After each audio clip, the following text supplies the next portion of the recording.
thème ce matin, c'est de discuter des mécanismes et programmes d'appui à l'insertion.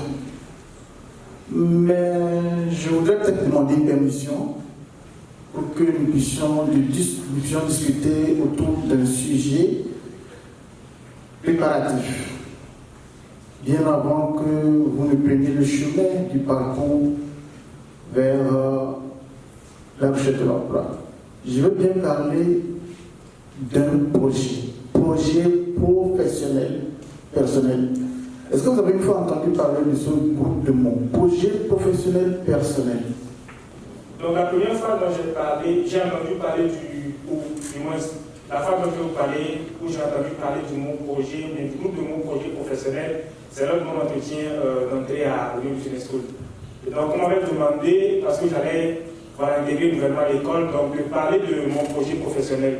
Et donc le projet professionnel, c'est ta vision ou la manière dont tu te projettes du point de vue professionnel après tes études, ton insertion professionnelle et tout. Merci. Il mérite une acclamation.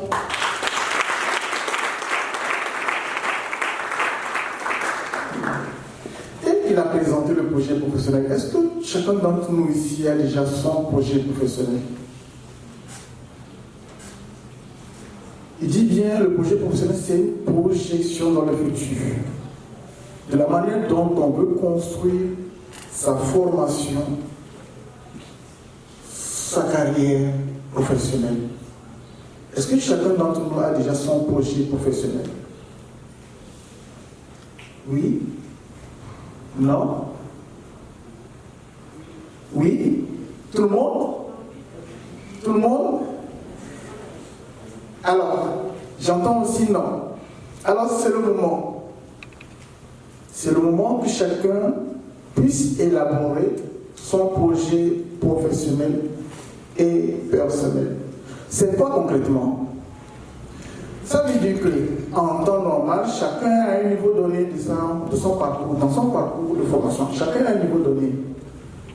Mais est-ce que vous avez choisi réellement ce parcours? Est-ce que vous avez eu de la volonté? Est-ce que le choix que vous avez effectué dans votre parcours-là, vous avez réfléchi sur ce choix? Ou bien vous avez été imposé, on vous a imposé le choix? Comment ça s'est passé? Qui va nous dire comment ça s'est passé à son niveau? À vrai dire, pour moi, ça s'est passé genre à 10 ans mes rêves, quoi. Donc je me suis dit, je me suis projeté dans l'avenir et voir comment je serais en tant qu'architecte. J'ai imaginé, je me suis imaginé créer des espaces fonctionnels et attractifs, quoi. Et genre, je me suis mis vraiment dans la peau de quelqu'un de grand. Et bien, je pense que c'est ça. Très bien. On l'applaudit. Qui aussi va partager avec nous son expérience dans ce parcours. Oui, au fond. Je reprends au nom de Jérémy Moussa, étudiant en 3e année à l'Université de Lomé et aussi étudiant en 3e année à l'ICN.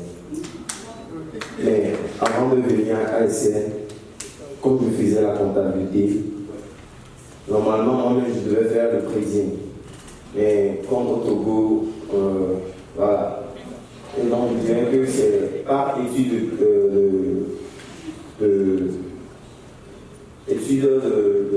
l'incompétence en comptabilité et le DE a jugé de me placer en finance digitale à l'ICN. Voilà comment mon projet s'est déroulé. Merci. Et sachez très bien que lorsque nous parlons de projet professionnel, personnel, cela commence par la première étape qui est la préparation. Et qu'est-ce qu'on a dans la préparation? On a 3 niveaux. On a d'abord la préparation, ensuite on a la planification et enfin la projection. Voilà les 3 étapes d'un projet professionnel et personnel.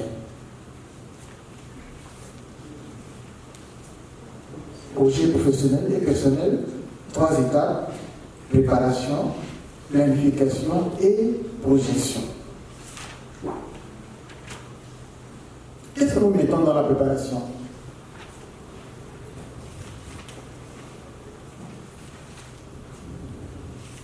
C'est d'abord, la première des choses, la connaissance de soi.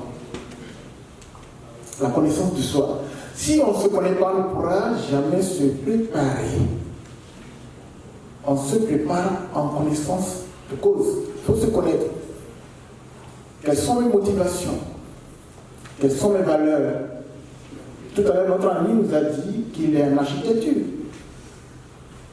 Il dit qu'il aime bien ce qui est beau, le design. Il aime se mettre toujours dans la peau d'un grand. Voilà les motivations. Voilà les motivations. Il nous a parlé plutôt de la crypto-monnaie. C'est ça également ses motivations. Tout commence par là. C'est le déclic. Qu'est-ce qui vous motive dans votre vie? À ces motivations, il faut voir également nos valeurs. Et ces valeurs-là, elles ont été données par notre éducation, notre famille, notre environnement familial, notre environnement religieux également. Alors, on doit faire un lien entre nos motivations et les valeurs. Est-ce que mes motivations-là sont rattachées aux valeurs auxquelles j'aspire? Est-ce que mes motivations sont rattachées aux valeurs auxquelles j'aspire? Parce que c'est ces valeurs-là qui me donnent une satisfaction intérieure. C'est ça qui fait que je puisse accepter ma personnalité. Et lorsque j'arrive vraiment à faire ce lien, ça veut dire que je suis en train d'effectuer un choix. Jusque-là, ce n'est que la préparation. Mais ça n'est pas suffi. Je peux trouver de bonnes aspirations rattachées à mes valeurs, c'est bien. Mais il faudrait que j'ai aussi des alliés. Et ces alliés, souvent, c'est notre entourage. Quels sont les atouts que j'ai? Quand j'appelle atouts, ce qui vient s'ajouter à mon potentiel personnel. J'ai un potentiel. Maintenant, il y a des atouts qui viennent s'ajouter à cela. Et qui peut me parler de ces atouts ici? Ici déjà. Qui peut me parler de ces atouts? À propos de ces atouts, nous pouvons dire que dans ça, nous sommes venus ici pour poursuivre une formation. Donc, les formateurs ont invité des formateurs pour nous enseigner ça. On peut dire que c'est un atout. C'est votre atout. Le cadre qui vous accueille ici, avec tous les dispositifs que vous avez, qui a été mis en place pour vous accompagner, c'est un atout pour vous. Et qui vous a donné cet atout? Ce sont les managers de programme de l'éducation. C'est ça. Ce sont vos coachs. Et la grande institution également qui est là derrière pour l'accompagner, je pense, c'est Compassion Internationale. Ce sont vos atouts. Et les atouts sont dans votre environnement, soit immédiat, proche, soit lointain. Et vos premiers atouts, c'est vos parents. C'est vos frères, c'est vos cousins, vos tantes, vos amis.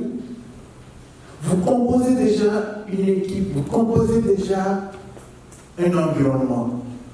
Et cet environnement, déjà, le fait que vous soyez sous de l'un à l'autre, déjà est un atout. Parce qu'entre vous, beaucoup de choses se passent. L'information. Ok? Tout à l'heure, quelqu'un d'entre vous peut être dans un besoin, et finalement, c'est son ami qui vient lui débloquer la situation.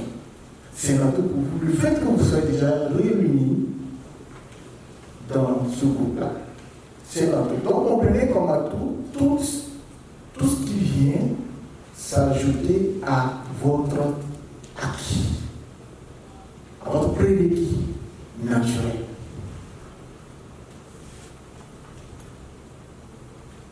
C'est bon?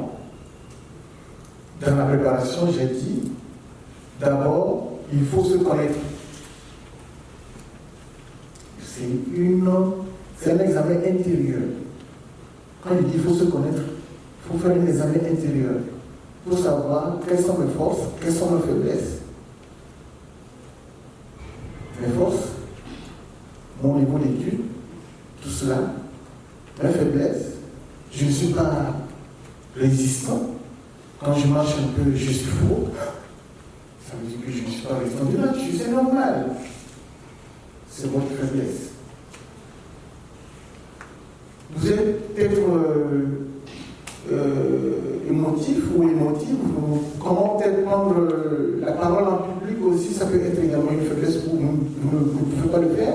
Ça veut dire que sur ces faiblesses, il faut travailler. L'essentiel, l'important n'est pas juste de se rendre compte de ces faiblesses et rester là pour dire, ben voilà, c'est ça mes faiblesses, c'est ce que Dieu m'a donné. Non. C'est de pouvoir travailler et corriger cela et atteindre un objectif. Est-ce que vous voyez là? Est-ce que vous voyez? C'est ça. Donc à cela s'ajoute, alors je l'ai dit, nos atouts. Donc nous avons nos potentialités, nous avons les atouts. Nous avons quoi aussi d'autre? Nous avons les opportunités. Les opportunités, ça vient de dehors. Nos opportunités. Les opportunités, c'est que l'INPE est en train d'animer actuellement une présentation sur les mécanismes d'accompagnement vers l'employabilité. Il y a 10-15 ans, il n'y avait pas ce dispositif. Mais aujourd'hui, vous avez cette opportunité. Qui est des structures qui vous accompagnent tout au long de votre parcours. C'est une opportunité. Est-ce que vous voyez? C'est une opportunité.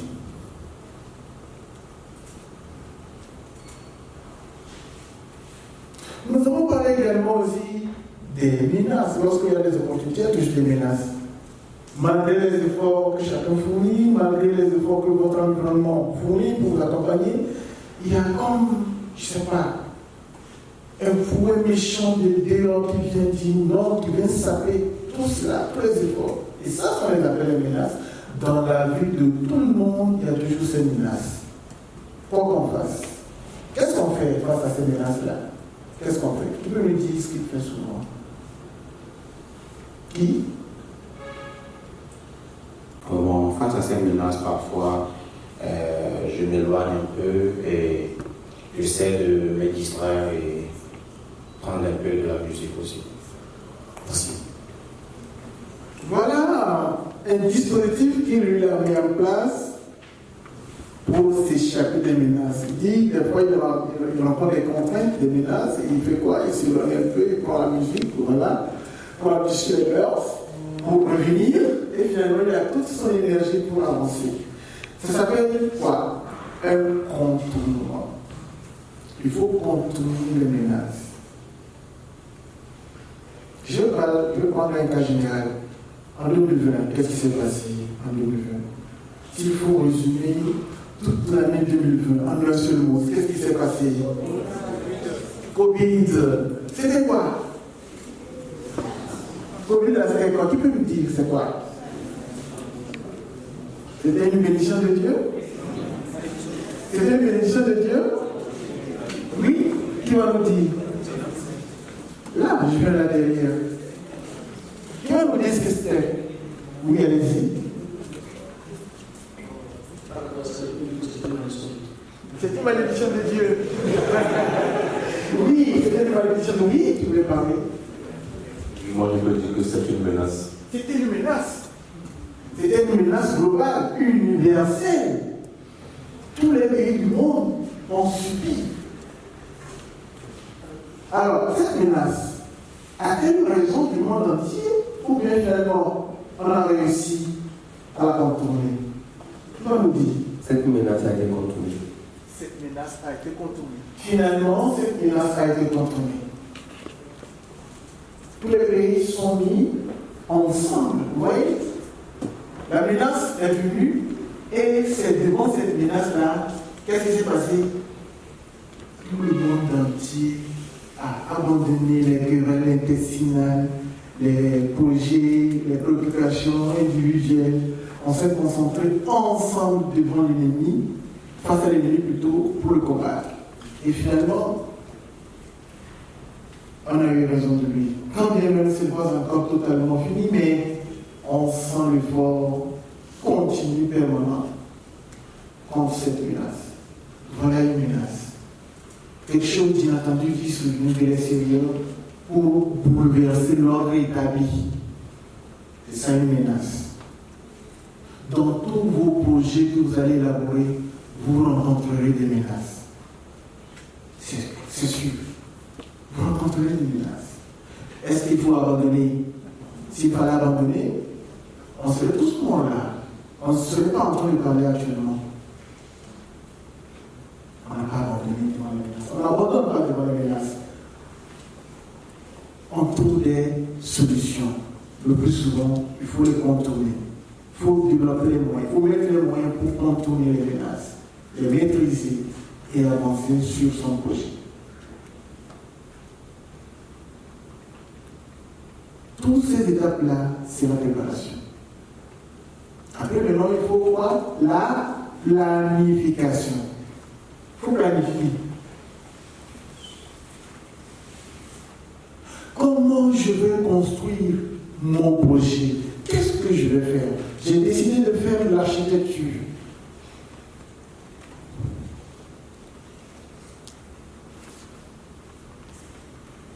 Comment est-ce que je pourrais organiser ma formation? Est-ce que tu peux nous dire comment finalement tu as choisi ton école de formation?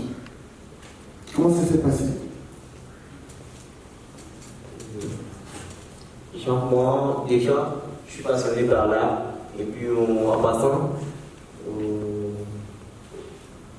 j'ai vu ISPA, je disais quoi? Que c'est une école d'architecture et de design. Donc ils ont combiné et l'art que j'aime et puis l'architecture quoi. Et ça fait tout pour moi. Donc, du coup... Alors, vous voyez comment il s'est informé. Et d'abord, il a choisi quoi? Il a choisi l'établissement. Lorsque vous tombez, finalement, vous décidez de faire quelque chose, la première des choses qu'il faut faire, il faut rassembler autant d'informations. Il faut avoir beaucoup d'informations pour finalement opérer un choix. Tant que vous n'avez pas d'informations, vous ferez des choix erronés. Erronés, pourquoi? Parce qu'il pouvait y avoir d'autres informations, d'autres solutions meilleures que finalement ce que vous avez choisi. Rassurez-vous d'avoir eu beaucoup d'informations. Et maintenant, vous passerez à l'étape du choix. Et pour lui, il a choisi plutôt son établissement de cette manière.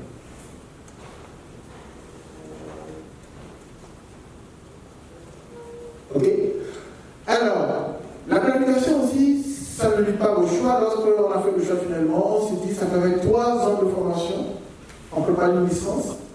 Est-ce qu'après la licence, je serai prêt pour commencer le travail ou bien je veux continuer à aller encore vers les autres études? Tout dépendra de votre situation personnelle. Parce que celui qui décidera de continuer, est-ce qu'il aura toujours les moyens de pouvoir continuer? Parce que continuer, c'est sur les moyens. Si je n'ai pas les moyens, qu'est-ce que je dois faire? Je dis là, je m'arrête. J'ai du moins un premier niveau de ma formation, un premier diplôme, qui me permettra de commencer par travailler. Je commence par travailler, et peut-être 2, 3 ans, 5 ans après, j'aurai encore économisé pour pouvoir donc poursuivre ma formation. Nous sommes dans la planification. Vous voyez comment je planifie déjà? En attendant que j'intègre l'école pour me former, voilà comment je programme évoluer dans ma carrière. Je fais licence. Après la licence, je cherche un boulot. Après le boulot, j'économise. J'aurai au bout de 3-5 ans un capital nécessaire pour me relancer dans une formation, pour approfondir la connaissance.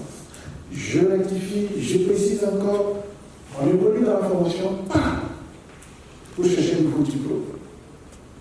Vous faites quoi? Pour grandir la connaissance. On a un diplôme pour faire quoi? Pour travailler.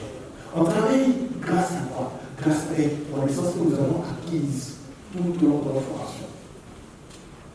À un moment donné, les connaissances que nous avons eues pour nous permettre de travailler deviennent obsolètes. Il faut mettre à jour ces formations.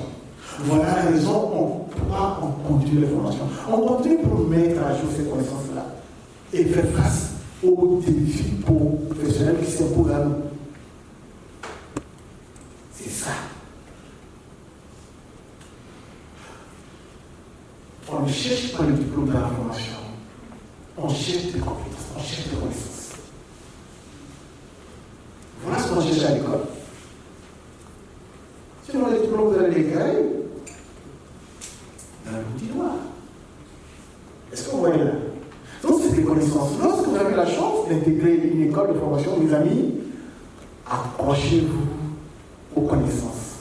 C'est ça qui est important. Et c'est vraiment que vous le verrez plus tard ici. Ce n'est qu'à travers et la formation théorique et la formation pratique à travers les stages que vous aurez cette connaissance. La connaissance ne se limite pas seulement au cours théorique des formateurs et des professeurs. Ça ne suffit pas. Ça ne suffit pas. Il faut que vous ayez des ateliers professionnels. Il faut que vous ayez des ateliers d'apprentissage. Après le cours théorique, des ateliers d'apprentissage. Cours théorique pratique. Voilà pourquoi aujourd'hui vous êtes tous orientés à choisir les formations techniques et professionnelles. Seul, je dis bien seul, ces formations peuvent vous conduire très facilement à votre emploi.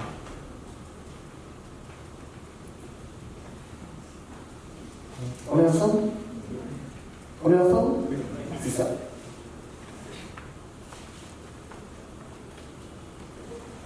Voilà comment je planifie mon parcours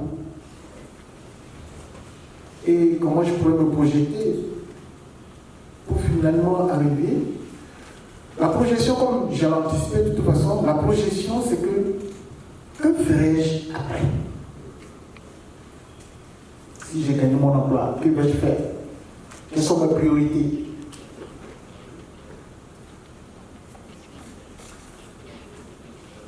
Une fois que j'ai commencé ma carrière, il y a d'autres projets. Il y a d'autres projets. Mais nous parlons beaucoup plus du projet professionnel, personnel. Professionnel.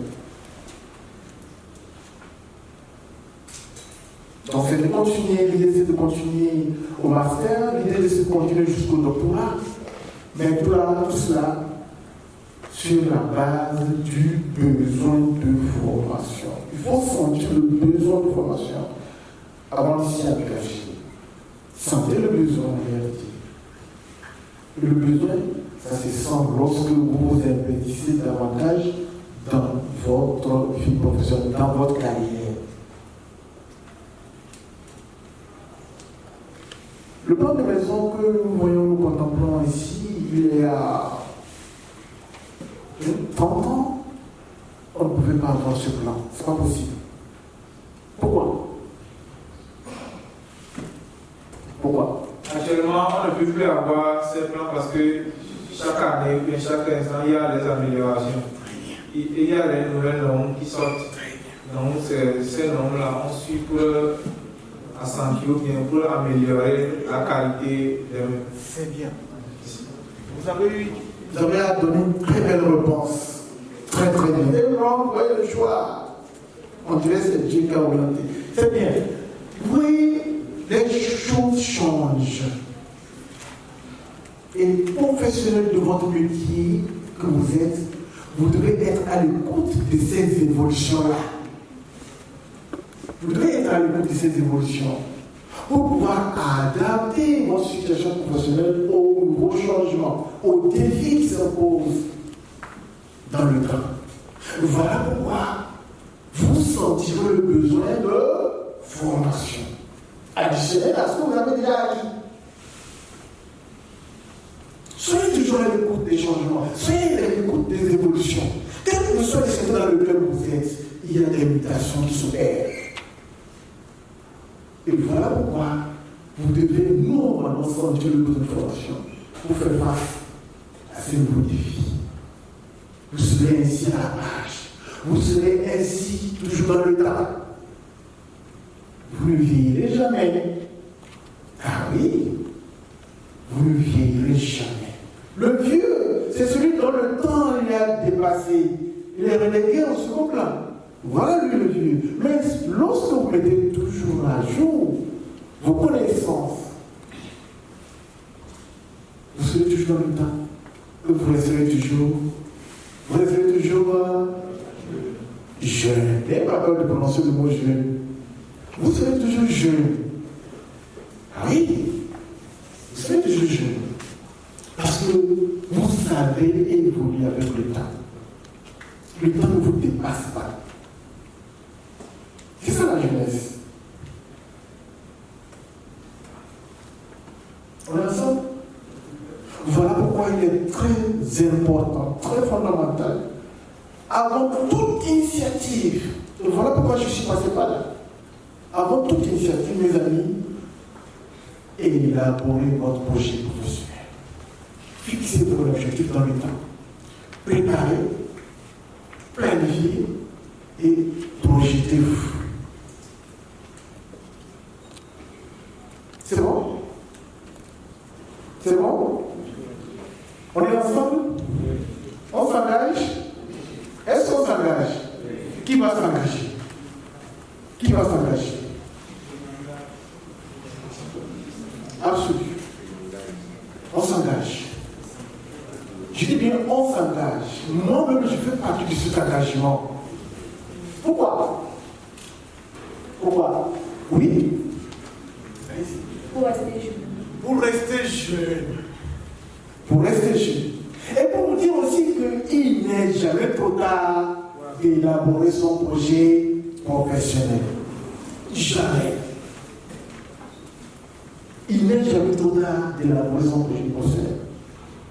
À l'heure où je vous parle, s'il n'y avait jamais, il y a personne qui n'avait jamais pensé à cela. C'est-à-dire que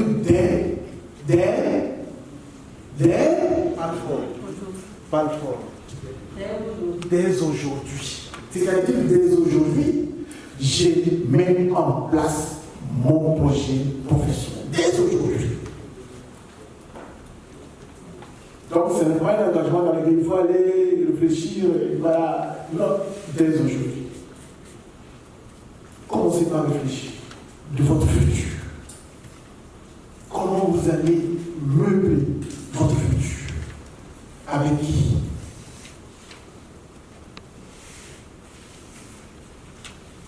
C'est clair? Lorsque vous aurez fixé votre objectif, vous devez pouvoir trouver des alliés à cet objectif. Et j'ai parlé tantôt des alliés, j'ai parlé de la famille, j'ai parlé aussi d'autres structures, j'ai parlé également de l'AME qui peut être également votre allié dans ce projet professionnel et personnel. On va tout à l'heure développer aussi d'autres structures qui peuvent rentrer également dans cette alliance avec vous pour vous accompagner. C'est clair? On est ensemble? On est ensemble? Alors pourquoi j'hésite toujours à chaque fois que je dis projet professionnel, j'ajoute le mot personnel? Pourquoi? Qui sait pourquoi? Qui sait pourquoi? Qui sait pourquoi? Qui sait pourquoi? Oui? Très bien. Je crois bien que c'est personnel parce que tout le monde pourra faire sa propre planification et c'est à part de nos intérêts, nos compétences. Absolu. Il mérite une acclamation.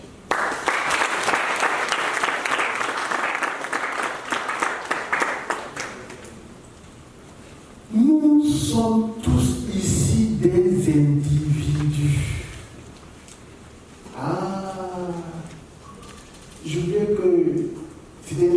on nous dit, dans le quartier, la conversion d'une personne du quoi? Individu, c'est ça, non? Donc, individu veut dire quoi? Vous êtes particulier, vous êtes vous-même. Il n'y a pas encore votre second, il n'y a pas de. Chacun d'entre nous est identique. Et tout ce que nous faisons en réalité ressort d'une particularité, d'une autre particularité. C'est là où je veux rassurer. Quoi que vous fassiez dans un métier, rassurez-vous que personne ne pourra faire la même chose que vous. Je vous rassure. Pourquoi? Parce que regardez simplement l'écriture. Vous écrivez votre écriture sur le papier. Est-ce qu'il y aura quelqu'un qui pourra écrire exactement comme vous? Non, c'est impossible. C'est pas possible. Parce que vous écrivez dans votre écriture, on voit votre personnalité. On voit votre personnalité à travers votre écriture. Votre style d'habillement, il est personnel. Le choix des couleurs, il est personnel. Votre style de marche, il est personnel. On peut toutefois essayer de vous imiter, mais pas exactement comme vous-même. Donc, ce projet professionnel il est personnel parce que c'est avec vos propres réalités que vous allez construire votre projet. Si vous avez une famille assez riche qui vous accompagnera juste avant votre doctorat, moi je n'en aurais pas. C'est pas évident que je puisse en avoir des parents qui puissent me soutenir jusqu'au doctorat. Voilà pourquoi ton projet il est unique en son genre. Moi je ne pourrais pas. Et si je force, qu'est-ce qui va se passer? Vous allez échouer. Oui. Vous n'allez pas atteindre l'objectif facilement. Vous rencontrerez des difficultés parce que lui, ses atouts ne sont pas les miens. Ses réalités ne sont pas les miennes. Voilà pourquoi je trouverai des difficultés pour parvenir plutôt à son projet, non au mien. Vous voyez pourquoi? Est-ce que vous voyez là? Donc, en élaborant, on a beaucoup d'avantages. En élaborant un projet professionnel, ça nous évite des échecs. Ça nous évite des échecs dans le parcours. Parce qu'on a pris le temps de préparer, on a pris le temps de planifier, et maintenant on se projette. Voilà pourquoi on éviterait des échecs dans son parcours. Est-ce que vous voyez? Je tenais beaucoup à cette clarification au début, avant que nous puissions avancer sur le thème du jour. Est-ce que je peux m'assurer qu'on a bien compris cette présentation? Est-ce que je peux m'assurer? Est-ce que je peux m'assurer que dès aujourd'hui, on va s'engager sur l'élaboration de notre projet professionnel personnel? On est sûr? Témoignage. Preuve. Preuve. Mémo. Mémo. C'est vrai? Ah oui, hein? Sincèrement devant Dieu. C'est clair. Merci beaucoup pour votre attention. Là, maintenant, je reviens dans notre contexte.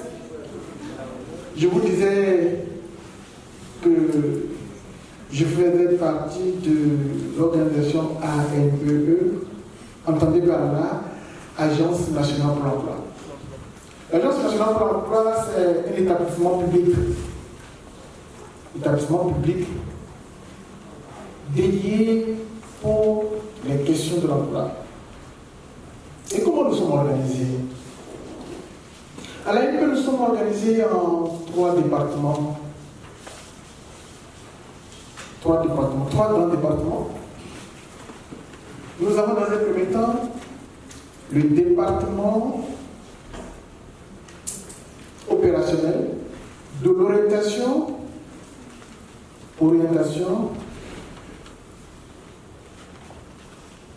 et de la prospection. Donc, c'est la DOP. Qu'est-ce qu'on fait fait là-bas? Nous faisons de l'intermédiation. C'est quoi l'intermédiation? C'est... Je vais plus vite. C'est bon? Ok. Donc, je disais, le département de la DOR qui s'occupe de l'intermédiation. On fait la médiation entre quoi? Entre deux parties, deux ou plusieurs parties, n'est-ce pas? Les deux parties que la l'on concilie, c'est quoi? C'est les chercheurs d'emploi que nous sommes et les entreprises. Il y a un problème entre les deux parties. Les chercheurs d'emploi, ils n'en trouvent pas. Mais laissez-moi je dis une vérité, les entreprises aussi cherchent les chercheurs d'emploi, ils n'en trouvent pas. Vous allez me poser la question, comment ça? Quelle contradiction?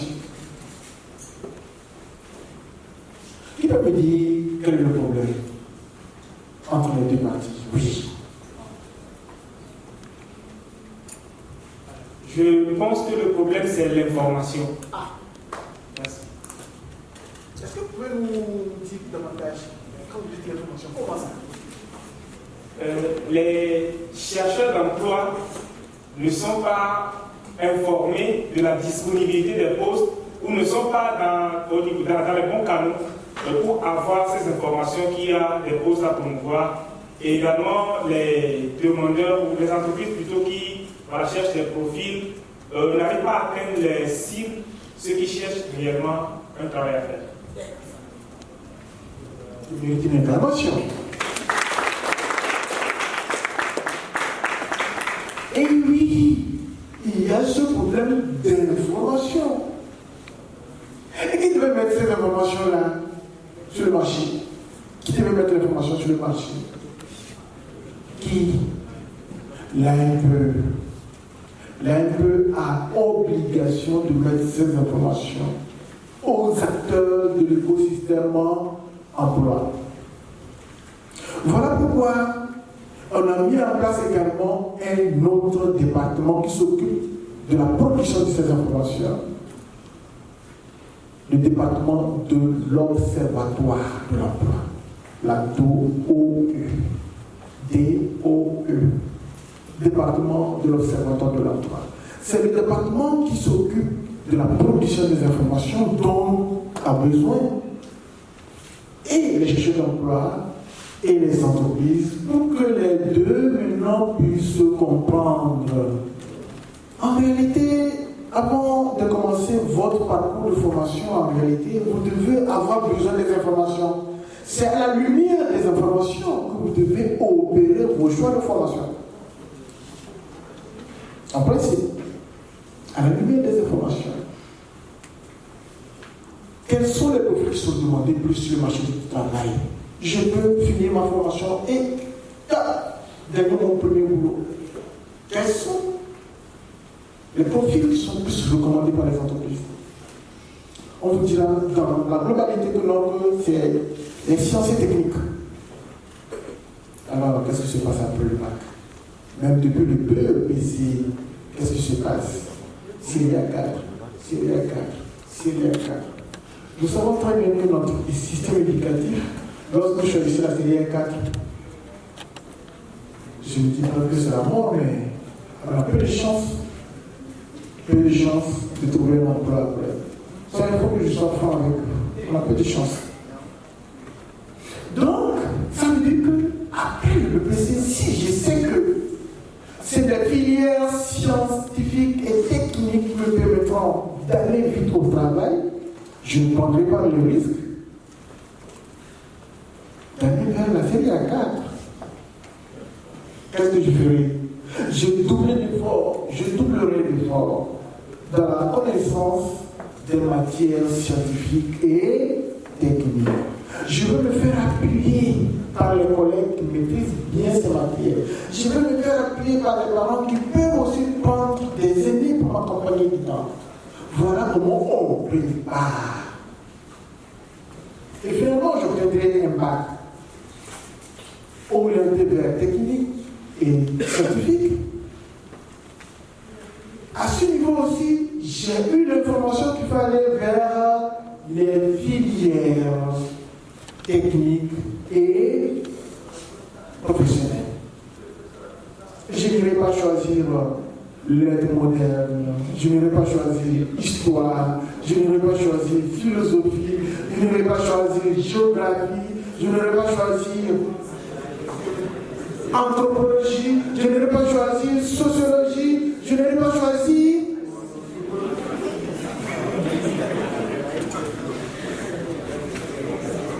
Est-ce que vous voyez? Vous voyez comment la préparation nous évite des erreurs? Est-ce que vous voyez cela? On choisirait à la lumière des informations. Les informations nous apportent des lumières pour que nous puissions facilement opérer des choix. Il faut aller aux informations. Quelles sont les structures vers lesquelles il faut aller? J'ai dit AMPE. Il y a aussi des services d'orientation dans les universités. Mais commencez, même si ce n'est pas encore ça, commencez déjà. Et certainement que lors des échanges, on vous orienterait, on vous référerait aux agences plus techniques, notamment la MPE, la MVT, de toute façon, et ça vous permettrait d'éviter davantage des erreurs.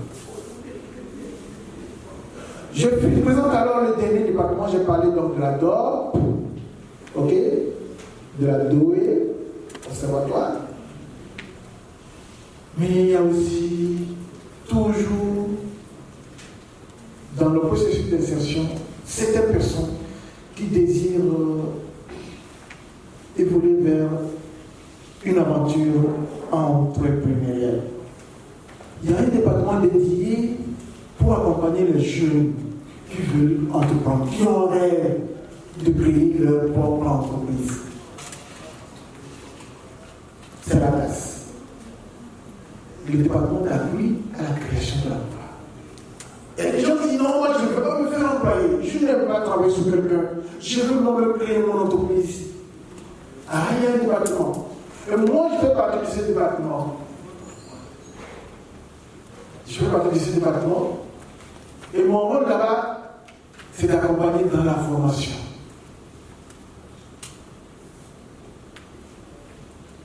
J'ai eu la chance quand même de passer par tous ces départements. Je suis d'abord passé par la DOP pour faire l'intermédiation. J'ai fait 10 ans d'intermédiation. Oui, j'ai fait 10 ans d'intermédiation. Et depuis 2021, sera également mes nouvelles ambitions, comme je l'ai dit. Je suis affecté maintenant à la base pour en être le responsable de la formation.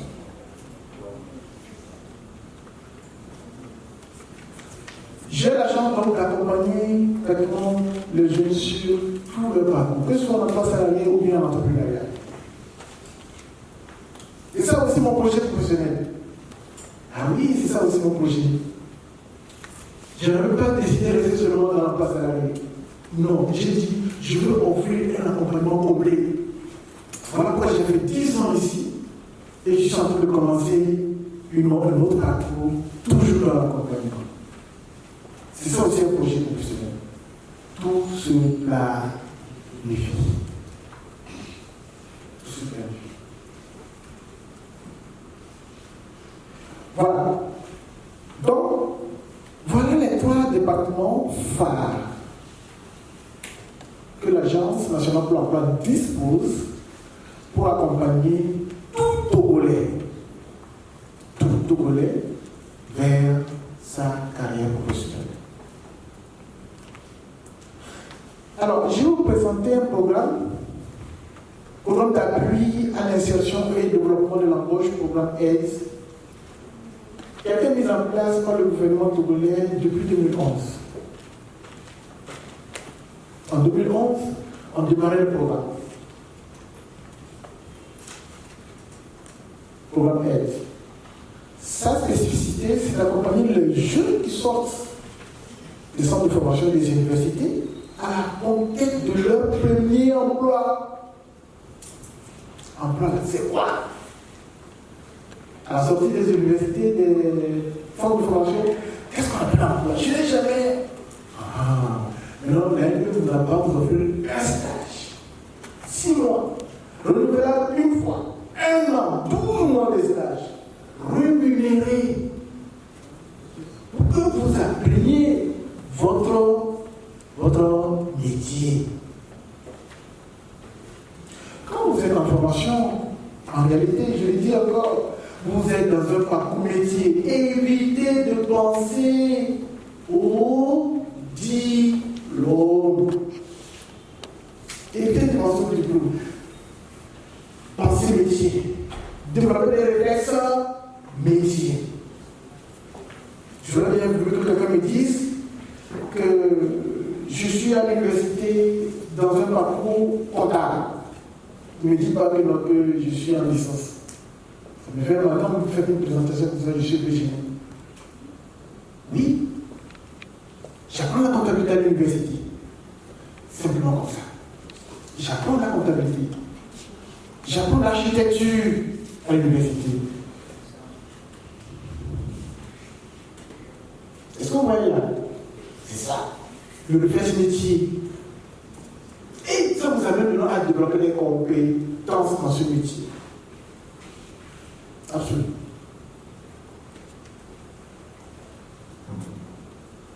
Vous voyez ça? C'est bon? Ok. Donc voilà les 3 départements que je venais de présenter. Je présentais également le programme aide. Et lorsque vous finissez dans votre premier diplôme, licence, bac, CAP, BD, maîtrise, master ou doctorat, et que vous n'avez pas eu la chance d'intégrer une structure pour voir comment ça se fait, votre métier, là que vous offre l'opportunité. Venez à lui, inscrivez-vous sur la plateforme AMPE, www.ampeetogo.org. www.ampeetogo.org. Vous tapez cette adresse et vous êtes sur la plateforme de l'AMPE. Oui? Non, collé. AMPE Togo. Pas de tiret, pas de point. AMPE Togo collé. Arrobase. Non, pas arrobase plutôt. AMPE Togo. Ça peut aller. AMPE Togo.org. C'est ça. Vous allez vers le côté chercher d'emploi. Vous cliquez chercher d'emploi. Vous êtes chercheur d'emploi parce qu'il y a le côté entreprise. Nous sommes des chercheurs d'emploi. Clique chercher d'emploi. Il y a une fenêtre qui va s'ouvrir et va nous donner maintenant des cases à remplir sur notre identité. Voilà l'inscription qui a commencé. Rassurez-vous d'avoir une adresse mail opérationnelle. Parce que lorsque vous allez inscrire votre identité, il y a un message qui envoie un lien dans votre boîte.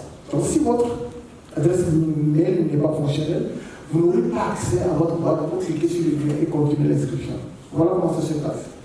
Vous vous identifiez, la plateforme envoie directement un lien dans votre boîte. Vous irez dans votre boîte, vous cliquez sur le lien et vous lancez l'inscription. Vous avez juste à télécharger votre photo d'identité, votre carte d'identité, votre dernier diplôme.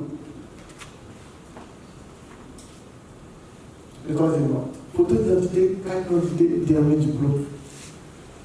Pour donner votre profil aux conseillers qui sont là pour vous accueillir. Et une fois maintenant l'inscription achevée, automatiquement le nom d'un conseiller emploi vous est affecté. Le conseiller référent qui vous accompagne tout au long de votre parcours. Ça veut dire que chacun d'entre nous aussi devrait avoir un conseiller qui l'accompagne dans son parcours. Vous voyez comment c'est intéressant? Ouais. Alors, ça veut dire que dès aujourd'hui, à la fin, tout le monde devrait déjà s'inscrire. Devrait déjà aller s'inscrire et avoir un conseiller qui vous accompagne. C'est fini. Ça fait un souci de moi. Vrai ou faux? Vrai ou faux? Il y a un souci de moi. Alors, au même moment aussi que nous nous inscrivons en tant que chercheurs d'emploi, les entreprises également qui sont à la quête, comme je vous l'ai dit, elles viennent aussi s'inscrire à l'AME. Nous voulons des têtes. Nous voulons des bras valides. Nous voulons des intelligences. Nous voulons des connaissances. Ok, nous on l'a dit.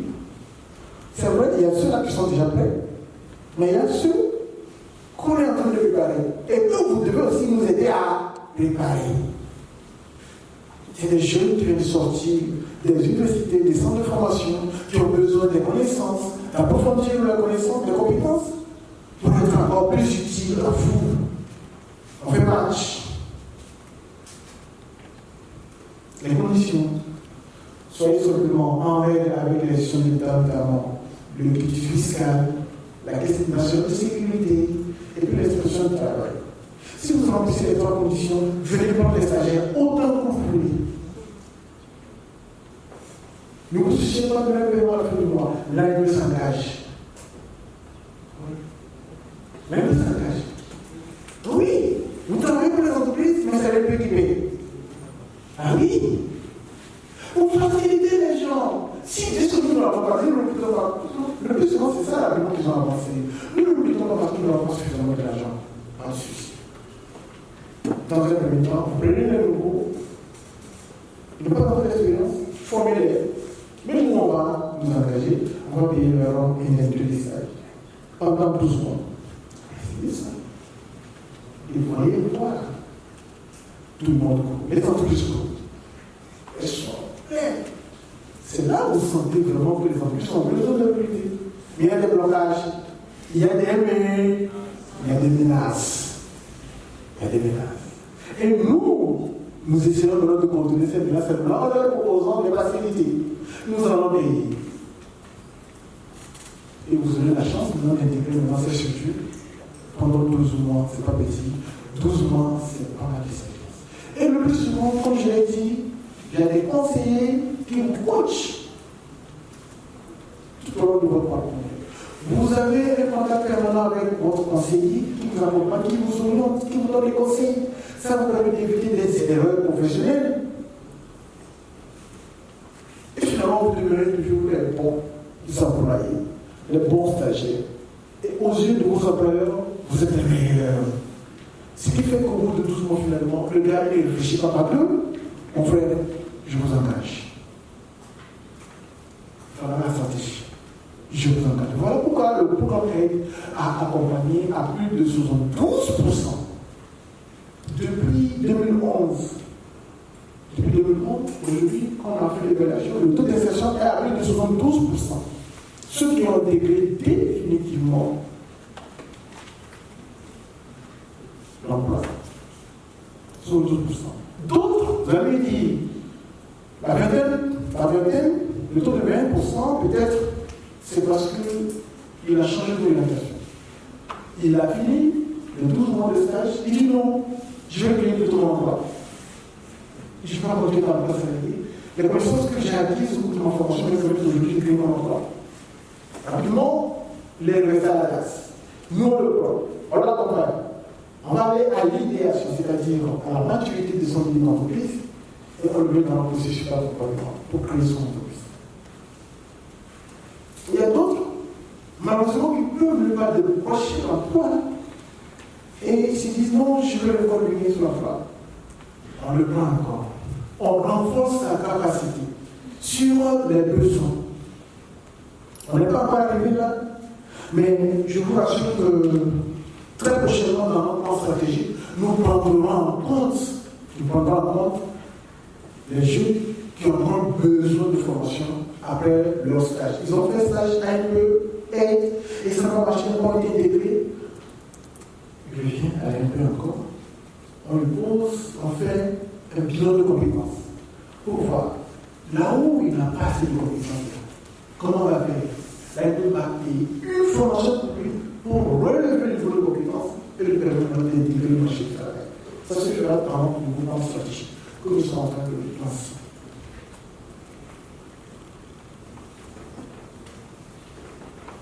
Est-ce que vous voyez? Est-ce que c'est bon? Voilà. Donc, j'ai parlé tout à l'heure du programme Aide qui prend en compte et les chercheurs d'emploi et les entreprises. Alors, nous avons mis en place depuis 2021 également un projet qu'on appelle FPI, Formation professionnelle d'insertion. Alors, qui prend en compte, il cible les jeunes qui, pour des raisons, pour une raison ou pour une autre, malheureusement, ils n'ont pas achevé leur parcours de formation. Ils sont arrêtés de 6e jusqu'en terminale, il y a beaucoup qui sont arrêtés en chemin. Alors, les gens qui sont arrêtés en chemin, qu'est-ce qu'ils vont faire? Il faut mettre en place un programme pour les prendre en compte. Et depuis 2021, nous avons mis en place un programme FPI, Formation professionnelle d'insertion, qui prend en compte des jeunes de 4e en terminale. On leur forme dans les métiers de couture. Métiers de couturier, des métiers dans lesquels on peut aller en apprentissage au bout de 3 mois, 6 mois, maximum. On a acquis l'essentiel de la compétence et on se met à l'œuvre. Voilà, c'est le montant de l'université ça marche. Et cette année encore, là, étendu sur tout le territoire, nous avons sélectionné les jeunes passionnés des métiers. Nous avons choisi cette année des métiers du maraîchage, l'élevage volaille, l'élevage de petits ruminants et puis la pisciculture. Ça fait 4 métiers. Alors, les jeunes qui sont intéressés par ces métiers s'inscrivent et candidatent, ils sont sélectionnés. Au même moment, nous avons identifié des centres de formation dans les 4 métiers qui opèrent sur toute l'étendue du territoire. Je profite à vous le donner. Il y a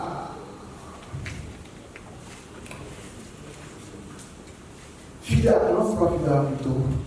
C'est IFAD. IFAD Barboissi, qu'est-ce qu'on fait là-bas? À Barboissi. IFAD Barboissi, qu'est-ce qu'on fait là-bas? On fait de l'élevage. IFAD et Avagnon, qu'est-ce qu'on fait là-bas? IFAD et l'Avagnon. Pisciculture, c'est très bien. Il y a la pisciculture. Nous avons un autre centre, le centre SIDA, Centre international de développement agro-pastoral. Alors, qui enseigne? Il y a beaucoup de choses ici. C'est qui? Vous connaissez là-bas? Ils font quoi? Ils font tout. L'élevage, la pisciculture, le maraîchage, ils font tout. L'agriculture, la culture aussi, ils font la culture. C'est le grand centre. Il y a aussi le centre Sichel. Qui connaît le centre Sichel? Très bien. Eux aussi, ils font tout, pratiquement. Et il ne faut pas avoir la pisciculture. Et d'autres centres également à Palimier, je pense bien, que nous avons identifié. Ah, il y a aussi le centre à Sokodé, il y a le centre Projet de Gou. Il y a le centre Projet de Gou à Sokodé, dans la région centrale, qui forme également en maraîchage, en élevage et en agriculture également. Donc voilà quelques centres que nous avons identifiés à travers tous les pays qui recevons ces jeunes-là en formation de 3 à 6 mois.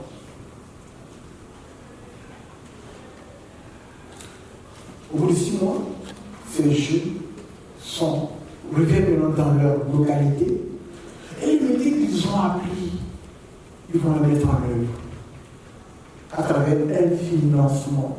Et vous savez combien elle va prévu cette année? Combien?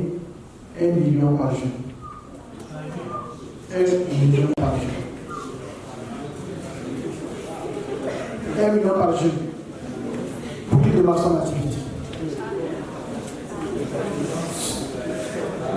Ce n'est pas encore quelque chose, je vous assure que c'est sur fonds propres. C'est sur fonds propres que l'ANPE a mis ces moyens-là aujourd'hui. Imaginez qu'encore d'autres partenaires viennent encore donner le code de moyens pour l'ANPE. Ah, si vous faites ça, je vous rappelle que j'ai les moyens. Ceux qui ont aller à 5 millions, c'est possible. Un jeune qui a appris un métier et à qui on donne 1 million pour démarrer son activité. Voilà ce que nous avons mis en place cette année. Et nous sommes actuellement sur ce projet. Nous sommes en train de le conduire. Voilà donc des mesures encore que l'État a prises pour insérer des jeunes. Tout le monde est pris en compte.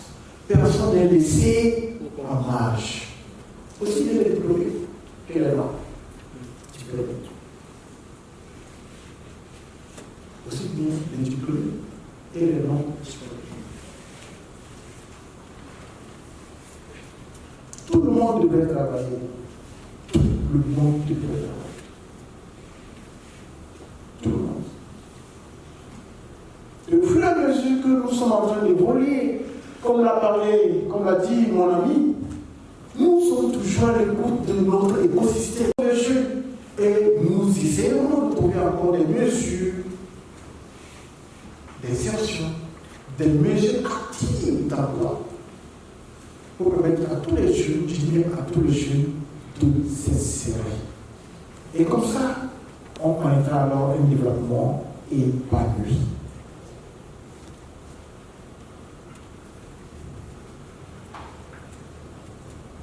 C'est bon?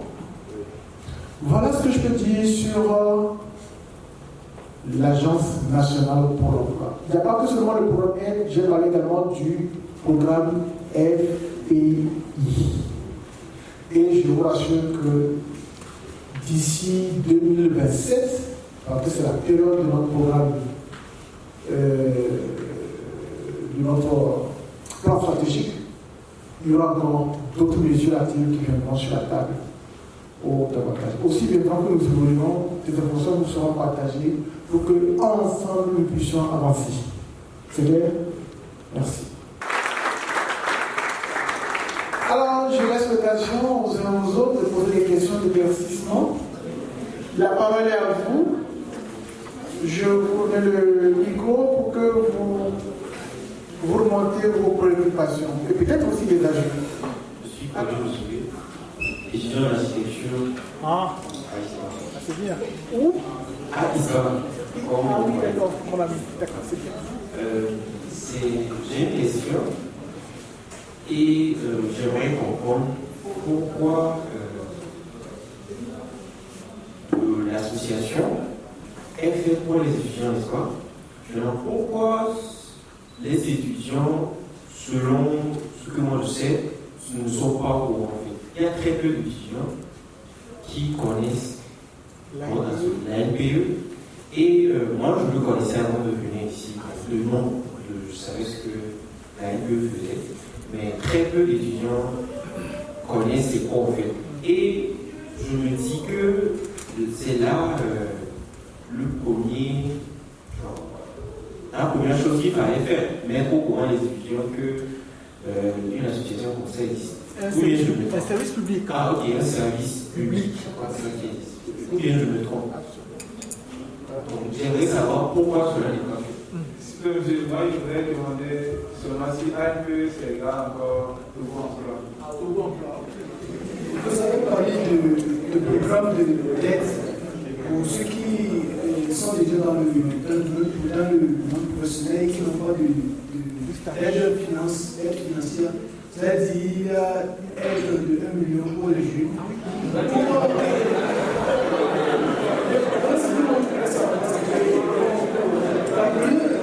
première société qui a proposé celle-là, pourquoi est-ce que la population qui a la jeunesse n'est pas au courant de cette aide? Eh bien, c'est pensé que nous le savons. Alors, la première question, pourquoi l'Agence nationale pour l'emploi, le service public de l'emploi au Togo, n'est pas suffisamment connu de son public? Pourquoi? Pourquoi? Qui sait pourquoi? Qui sait pourquoi? Est-ce que parce que la Bible ne convient pas beaucoup aussi? Ça peut être. Oui. Bon, je réponds au nom de Avatar pour Israël. Moi, je dirais que c'est la jeunesse qui ne va pas à la recherche de l'information. Vous tranchez déjà. M. Chavaga pense que c'est parce que la jeunesse ne va pas à l'information. Alors, je vais dire ce que nous faisons. L'ANPE a été créée par décret présidentiel en 2006. 2006. C'est vieux. Alors, 2006, il a fallu jusqu'en 2010 pour que l'agence soit opérationnelle. 2006, pas de décret. Mais finalement, il a fallu mettre en place les systèmes. OK? Comment on pourra créer telle figure, ça va faire quoi. Donc tout ce temps, depuis 2006 jusqu'en 2010 finalement, voilà que il a fallu avant que naisse l'Agence nationale pour l'emploi. Et qui a commencé ses activités en août 2010. Août 2010, l'année démarre. Je vous rappelle, c'est vrai, peut-être au moment où à l'époque, vous étiez encore très jeune. Très jeune. Donc du coup, toutes les campagnes de communication n'auraient pas atteint vos oreilles. Ça peut s'expliquer.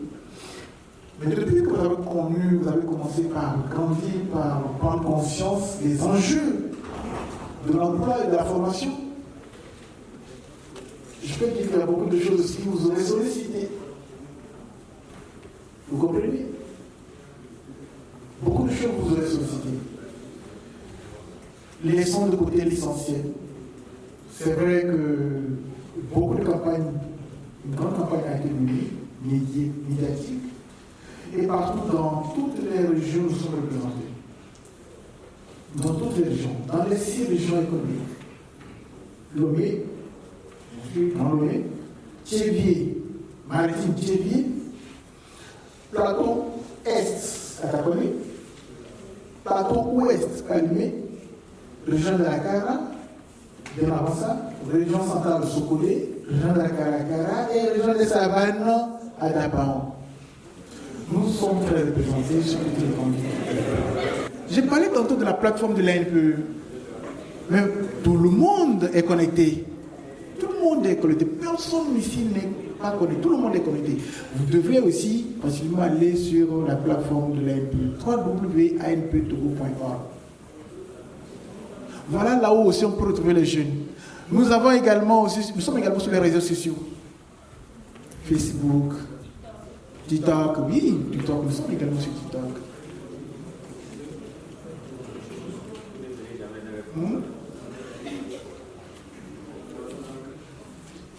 Voilà, donc je pense que c'est une question d'intérêt. Vos intérêts sont placés ailleurs au détriment, comme l'a dit M. Awaga. La plupart des jeunes ont placé leur intérêt ailleurs que l'essentiel, je veux dire, le secteur de l'emploi. Sachant bien que nous faisons tout pour objectif emploi. Est-ce que vous voyez? Voilà, donc recadrons-nous. C'est une question de recadrage. Allons vite à l'essentiel. Cherchons les informations. C'est à nous d'aller à les informations. L'information est là où elle doit être. L'information est là où elle doit être. Mais nous devons faire l'effort d'aller vers l'information. Il suffit seulement de taper sur Google structure de l'emploi au Togo. Cliquez. Structure de l'emploi au Togo. Nous allons peut-être faire l'exercice tout à l'heure si nous avons la connexion, parce qu'il y aura des choses que nous allons partager ensemble. Nous allons taper juste, vous allez voir quel nom sortira en premier. L'ANPE. Oui. Donc c'est nous qui ne faisons pas assez d'efforts. Parce qu'en réalité, nous n'avons pas assez de préoccupations. Tout nous a été donné, tout nous est donné jusqu'à présent par nos parents, nos tuteurs, tout nous est donné. Donc nous ne faisons pas l'effort de recherche. C'est ça notre handicap. Nous ne faisons pas l'effort de recherche. Alors changeons Et ça a bien commencé avec ce matin avec le projet professionnel qui est une démarche de recherche. Donc, engageons-nous, nous sommes engagés depuis ce matin, d'élaborer nous-mêmes notre projet professionnel. Je pense que ça fait partie de nos priorités. C'est clair? C'est clair? Merci. Est-ce que l'ANPE égale Emploi Togo? Emploi Togo, c'est également une organisation qui publie les offres d'emploi. Si vous allez sur la toile, Emploi Togo, c'est également un partenaire de l'ANPE qui est là pour publier toutes les offres d'emploi ou de formation aussi. C'est clair? Tout ce que nous publions sur notre toile à l'ANPE comme offre d'emploi est relayé naturellement, automatiquement par Emploi Togo. D'accord? Voilà. Pourquoi l'aide financière que vous accordez aux professionnels, pourquoi ce n'est pas connu? Voilà, c'est ça. Pourquoi c'est ça? Ce n'est pas suffisamment connu par le public. Par le public? Oui, nous avons lancé un programme FPI cette année. Mais d'avance, c'était en 2021 que nous avons eu ce projet pilote avec la GIZ. C'est la GIZ que nous avons accompagné. Mais cette année, nous avons pris les moyens sur nos propres fonds. Pour lancer ce programme FPI, formation professionnelle d'insertion. Et je disais que donc, l'ANPE a mis en place 120 millions. Nous avons sélectionné 120 personnes, 120 jeunes, dont le parcours s'est arrêté en milieu, 4e jusqu'en terminale, et qui auront droit à une formation de courte durée, 3 à 6 mois, leur permettant d'acquérir le métier et de se lancer dans la création d'entreprises. 120 jeunes, 120 millions mis à la disposition des jeunes. 1 million par personne à la fin de la formation. La formation est assurée par les centres de formation accrédités, reconnus sur toute l'étendue du territoire, où vous allez passer les 3 ou 6 mois à la charge naturellement de l'ANPE. Donc, tout votre séjour est pris en charge. Restauration, hébergement. Absolument.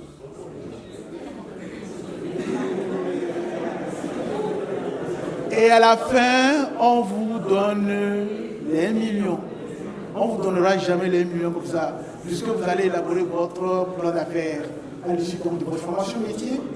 Vous allez avoir un projet, une idée d'entreprise pour démarrer et on finance les 1 million. Je vous dis que là où nous sommes aujourd'hui, nous n'avons pas pu mobiliser les 120 personnes, malgré la campagne de communication qui a été faite. Nous n'avons pas pu mobiliser 120 personnes. Et nous sommes actuellement, là où nous sommes en train de chercher encore des personnes pour encore ajouter. Donc nous sommes en train de lancer encore des opérations dans les régions pour dire est-ce qu'il n'y a pas, il n'y a pas, il n'y a pas, il n'y a pas. Et ça dit qu'on n'a pas de jeunes qui se retrouvent dans la tranche 4e terminale, qui n'ont pas fini leur parcours, qui sont à la maison, qui cherchent. Oui, mais c'est parce que nous sommes déconnectés du système d'information. Nous sommes déconnectés du vrai système d'information. Nous sommes déconnectés du vrai système d'information. Nous sommes allés ailleurs. Où on nous sollicite pour, je ne sais pas quel objectif, rien.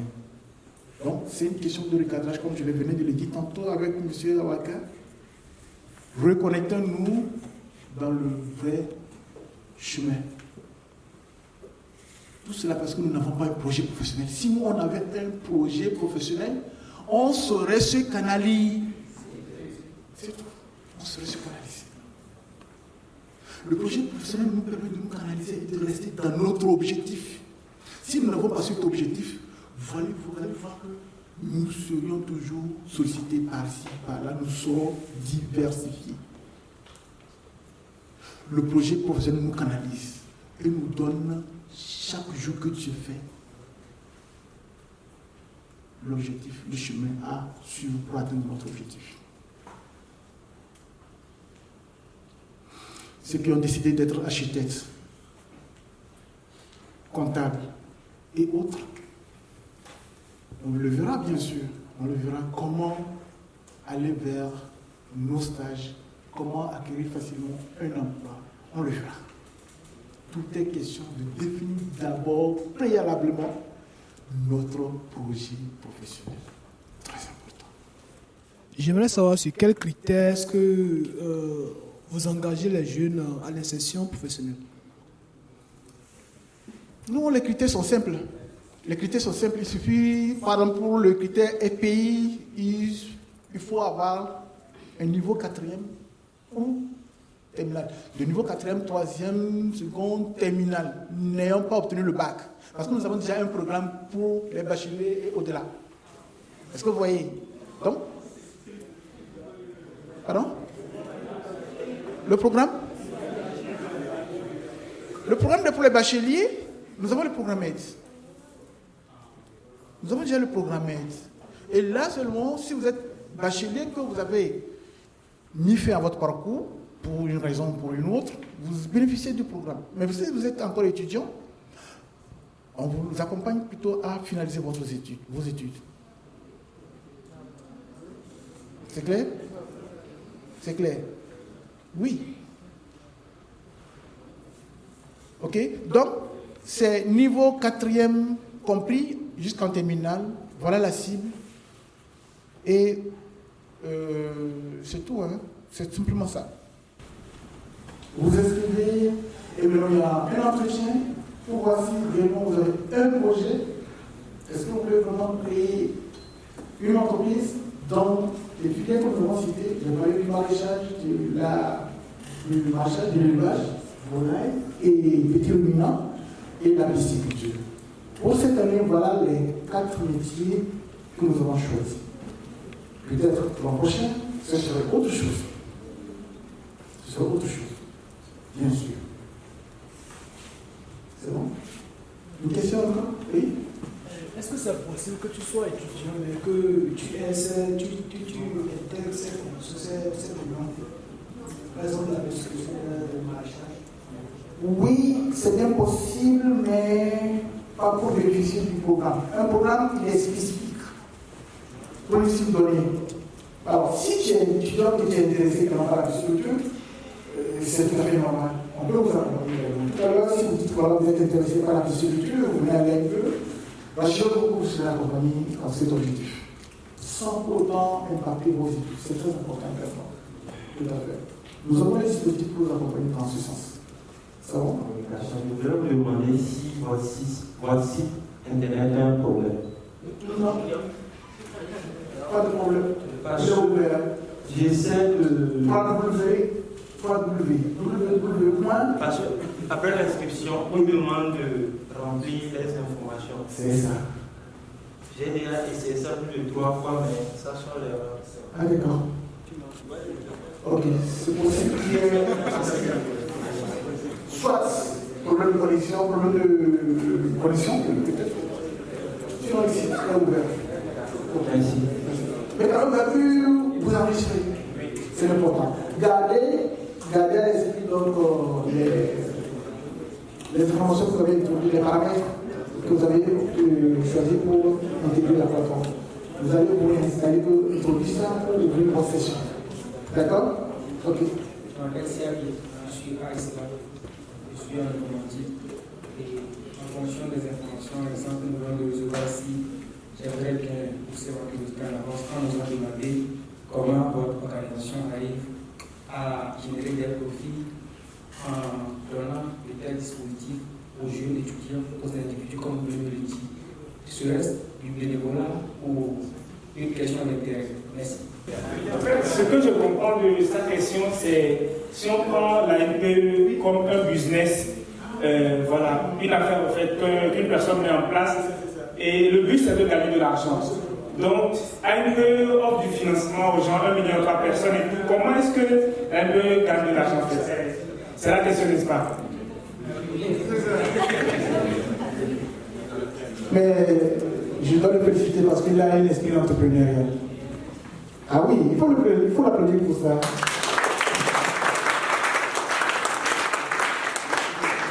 Il a bien structuré que tout ce que nous faisons comme travail est un investissement et en bon entrepreneur, tout investissement doit avoir un retour.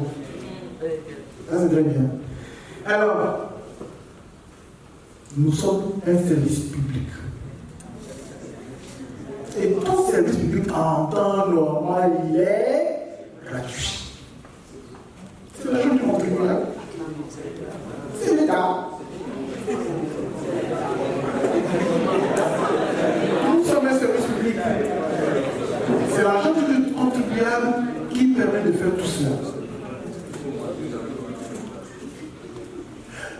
Mais malheureusement, il faut que je vous dise vrai aussi.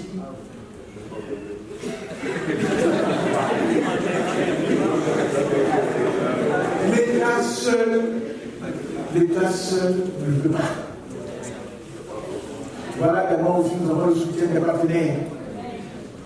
partenaires techniques et financiers, le PTF. Je vais parler du Bureau international du travail, de l'Organisation internationale du travail, du PNUD, de la Banque mondiale. Voilà tous ceux-là qui sont ici derrière nous pour nous accompagner à ces fins-là. C'est clair? Et donc, tout à fait normal, quand si eux, aussi bien que l'État que les partenaires financiers et techniques qui nous accompagnent, s'ils mettent à notre disposition des moyens pour nous accompagner, pourquoi nous sommes chercher un intérêt? Notre intérêt, c'est quoi? Notre intérêt, c'est quoi? Mais c'est que vous réussissez. C'est ça votre intérêt? Mais oui, en tout cas, mon personnellement. Voilà pourquoi aussi, ceux qui travaillent, ça, il faut que je sois franc avec vous. Ceux qui travaillent dans des structures d'aide ou d'accompagnement à l'emploi, ce ne sont pas des chercheurs d'argent. C'est ce que je vous dis cela. Parce que j'ai mes petits temps. Moi, je peux faire mon temps pour venir accompagner des gens pour qu'ils gagnent de l'argent. Pourquoi? Qu'est-ce que moi je veux gagner en retour? Oui, la joie. La joie que vous réussissez. Si vous voulez vraiment rencontrer, ou bien si vous avez la chance de rencontrer quelqu'un qui s'investit totalement, par exemple, dans ce métier, c'est parce que vraiment il a une volonté. Il a une volonté, il a un cœur. Et qui accepte de se sacrifier pour les autres. Il doit avoir,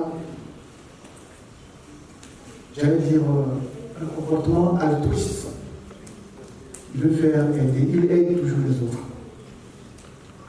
Le meilleur, c'est pourquoi aussi chez nous, pour recruter aussi, on ne recrute pas n'importe qui. Vous pouvez voir avoir vos compétences et j'allais dire vos diplômes. Nous regardons, nous recherchons toujours ces valeurs-là en vous.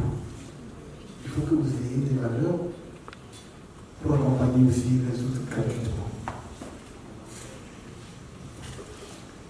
Il ne faut pas attendre un beau salaire à la fin du mois. Oui. Donc, spécialement, ceux qui peuvent venir travailler à l'ANPE, c'est les psychologues, des sociologues, souvent, des anthropologues. Okay. Nous avons aussi besoin des statisticiens, des mathématiciens aussi, pour nous aider à travailler sur les chiffres. Est-ce que vous voyez, à analyser les données, M. Moncala? Voilà. Donc voilà les profils que nous recherchons, souvent à l'ANPE et souvent aussi dans les services publics de l'emploi. Partout au monde. Le service public de l'emploi existe dans n'importe quel pays au monde. Partout. Au Bénin, ici, nous avons aussi l'ANPE. Au Mali aussi, nous avons l'ANPE.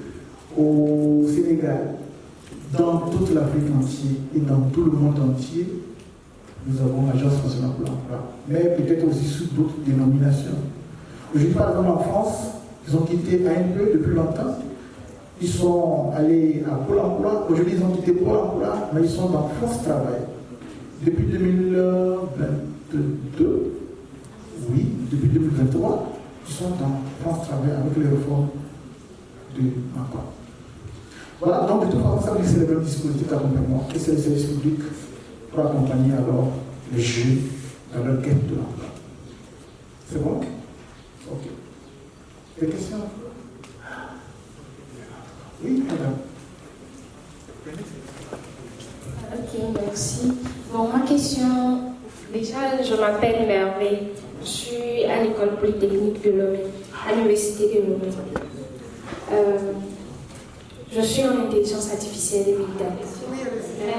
Puisque ça aide beaucoup les jeunes, et puis ça leur apporte beaucoup.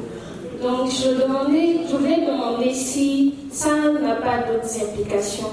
Par exemple, lorsque tu t'inscris à l'ANPE, tu as certaines obligations, certaines choses que tu dois faire, ou bien certaines règles. Par exemple, par mois, tu dois peut-être payer quelque chose, ou bien tu dois rester dans certains critères afin de rester intégré au programme et tout ça. Donc c'est ça que je voulais savoir. Donc, est-ce qu'il n'y a pas des obligations, trucs comme ça? Voilà, merci. Ok. Rassurez-vous que tous les services que vous demandez à l'ANP est gratuit. Totalement gratuit. Et si jamais... C'est gratuit. Vous adressez à un conseiller qui vous accompagne et qui dit écoute, après tu donnes ça là. Ce n'est pas un conseiller de l'élément de l'ANP. Ah oui. Et nous avons mis en place un numéro vert. Le 83, le 84.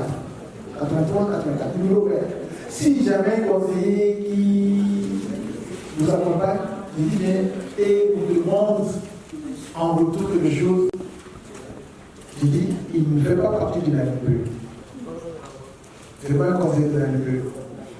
Puisqu'il y a aussi des cabinets privés, comme l'a dit mon ami, il y a des cabinets privés qui accompagnent aussi. Naturellement. C'est clair. Quand c'est l'investissement, il y a un retour sur l'investissement. Ça, c'est normal. Parce qu'il y a certains cabinets, quand on dit que vous déposez le CV chez eux et que vous accompagnent pour trouver l'emploi, voilà, ils payent si c'est le contrat. C'est clair, non? Mais là, que c'est sur l'emploi, toutes ces offres de services sont gratuits. C'est vrai que nous recrutons aussi pour les entreprises. Et pour le recrutement, ce qu'on peut demander pour une entreprise, c'est peut-être les frais de gestion du recrutement. Les frais de gestion du recrutement, c'est quoi? C'est publier l'annonce, recruter des experts dans le domaine que vous recrutez, pour faire l'entretien d'embauche, voilà, tout ça. Et peut-être s'il faut penser à des mesures, on doit voir s'il faut dépasser un jeune candidat, s'il faut le dépasser, c'est ça, on dit les frais de gestion du recrutement. C'est tout. C'est clair? Voilà. C'est bon? Voilà. Et du coup, votre inscription sur le site de l'ANP ne vous demandera aucun franc. On ne demandera jamais de payer quoi par mois. Monsieur Assoumani Maurice, j'apprends le management des projets du MEDECA-SM. Vous avez dit aussi tantôt que vous prenez en charge également les élèves de 4e jusqu'en terminale. Bon, une fois qu'ils terminent leur formation, vous les soutenez, vous les accompagnez avec 1 million de francs CFA. Est-ce que vous les laissez faire genre pour voir ce que ça va donner, ou bien vous les suivez encore dans les actions? Le suivi est tout au long du processus. Le suivi, aussi bien quand ils sont en formation, il y a le suivi. Après formation, ils sont repris pour les former sur les techniques de création d'entreprise, parce qu'il faut maintenant réfléchir entreprise, c'est plus maintenant une activité générale de revenus, bon voilà, tu vas te débrouiller, voilà, non. Ils seront mis dans ce dispositif d'accompagnement à la création d'entreprise et au lancement de l'activité. Il y a ce que nous appelons le suivi post-création. Le suivi post-création sur les outils de gestion d'entreprise. C'est vrai, donc le suivi est tout au long du processus. Voilà. Et puis aussi, parallèle, je fais aussi une projection sur la carrière professionnelle, ceux qui sont aussi en insertion en emploi salarié. Alors, si vous avez gagné un emploi avec la NPE, vous n'êtes pas obligé forcément de gagner un emploi avec l'emploi pour devenir avec eux. Je travaille de droit. Je me présente à la NPE. Je dis, voilà, je suis comptable dans une entreprise. Et ça fait 5 ans que je évolue dans ce métier dans mon entreprise. Bon, je veux m'inscrire à la NPE pour voir comment je peux mieux conduire ma carrière professionnelle.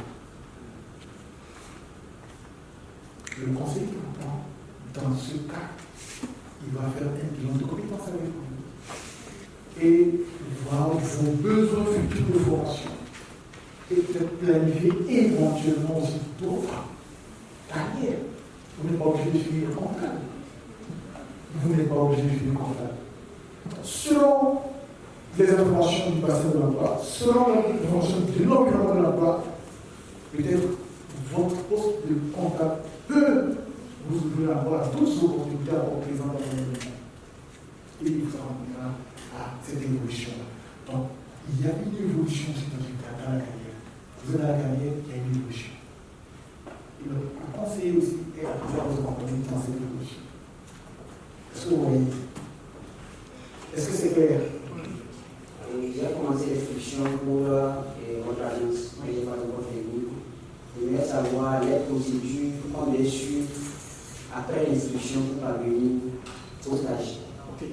Alors, au cours de votre inscription, on vous demande d'intégrer certains paramètres, notamment votre adresse mail, le numéro, le mot de passe.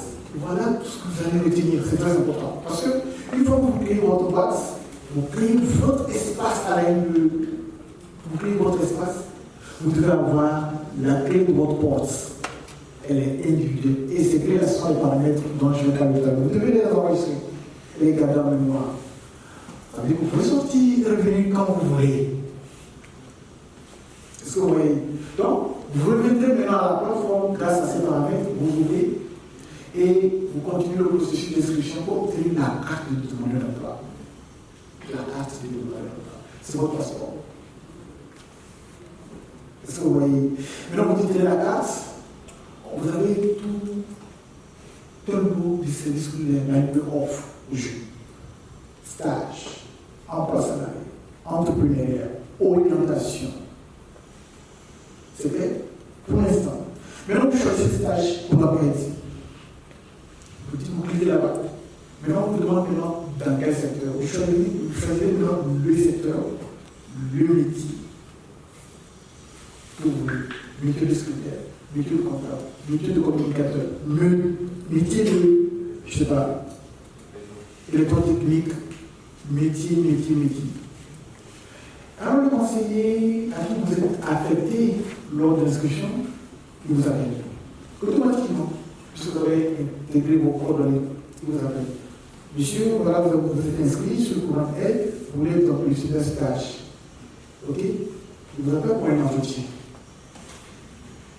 Vous allez changer. Vous allez préciser davantage votre objectif. Et il y a tout un lot également de demandes des entreprises qui sont là, à sa table, qui demandent aussi des profils.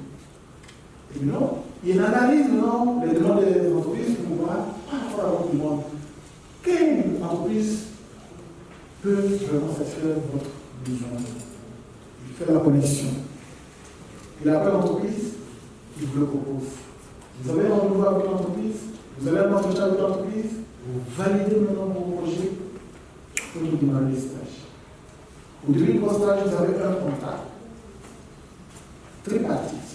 Vous, l'entreprise a un peu. L'entreprise veillera toujours sur le déroulement de vos stages sous le regard de l'entreprise. Est-ce que vous voyez? Voilà comment est organisé alors l'accompagnement en stage ou en enquête. C'est bon? Précision? Bon, s'il arrive que tu as l'envie de faire le stage, mais tu n'as pas encore les compétences pour le faire, là, on fait comment ça? On fait comment? Voilà. Mais absolument, vous pouvez avoir les compétences avant de commencer le stage, puisque l'objectif du stage, c'est d'acquérir des compétences. Il faut avoir un niveau requis. Bac, licence, master, doctorat. Pour permettre maintenant d'acquérir maintenant les compétences. Est-ce que vous voyez? Donc, il y a aussi le CAP, il y a aussi le BT. Le CAP, quel que soit le secteur, le CAP mécanique, CAP maçonnerie, CAP agriculture, parce que le BT aussi dans tous les secteurs, le bac, la licence, la maîtrise et le master et finalement le doctorat. C'est clair? Voilà. Donc, c'est parce que vous êtes à la conquête de votre première expérience que vous allez solliciter maintenant le programme. C'est clair? Voilà. C'est bon? D'autres questions? D'autres questions, oui, devant ici? Je réponds au nom de Sama Helma. Oui. Ma question est celle-ci. Et vous venez de parler pour les stages, vous avez dit que c'est à partir de la licence, master et autres. Et nous n'avons pas encore la licence. Nous sommes en première année. Maintenant, est-ce que c'est possible que nous pouvons solliciter l'aide et pour nous accompagner au stage? Merci. Oui, vous êtes en première année cette année. Oui, vous venez de finir la première année. Ça veut dire qu'en 2025 et en 2026, vous obtiendrez votre licence. Tout à fait. Mais cela n'exclut pas que vous commencez l'inscription cette année pour que vous soyez dans la base et être suivi par un conseiller. Alors le suivi consisterait maintenant à vous accompagner donc à bien finaliser vos études. Ok. Et aussitôt maintenant que vous débouchez rapidement donc à votre stage. Vous ne pouvez pas interrompre votre stage, et plutôt votre parcours universitaire tout à l'heure, maintenant, pour faire le stage, parce que les entreprises sont très exigeantes. La disponibilité. Très exigeante. Vous ne pouvez pas être, à moins que vous êtes inscrit dans ce format de formation, c'est-à-dire formation en dual. C'est-à-dire une partie à l'école, une partie à l'entreprise. C'est pas encore ça. Vous avez décidé de faire une formation à plein temps, donc vous allez finir la formation et après vous reviendrez maintenant pour le stage. C'est bon? Voilà. Donc, mais cela ne vous dispose pas de vous inscrire sur la plateforme. Vous pouvez vous inscrire en tant qu'étudiant, être accompagné en tant qu'étudiant, parce que ça vous aide aussi dans l'orientation. Les filières, vous devez, la spécialisation, au cours de la formation, la spécialisation, pourquoi vous avez choisi cette spécialisation? Par exemple, ça va être d'un conseiller. Ça va être d'un conseiller, vous pouvez aller à la spécialisation, à la lecture naturellement du marché du travail. Pas aller à la spécialisation, puis finalement vous êtes au mur, parce que bon, finalement il n'y a pas assez d'opportunités dans le domaine. Donc ça peut être du conseiller, c'est tout à fait intéressant, quelle que soit votre situation actuelle, de vous inscrire. Vous aurez besoin d'un accompagnement, quelle que soit votre position. C'est clair? Voilà. Oui. Finalement, oui. J'aimerais savoir si on peut avoir accès à votre numéro pour demander les informations.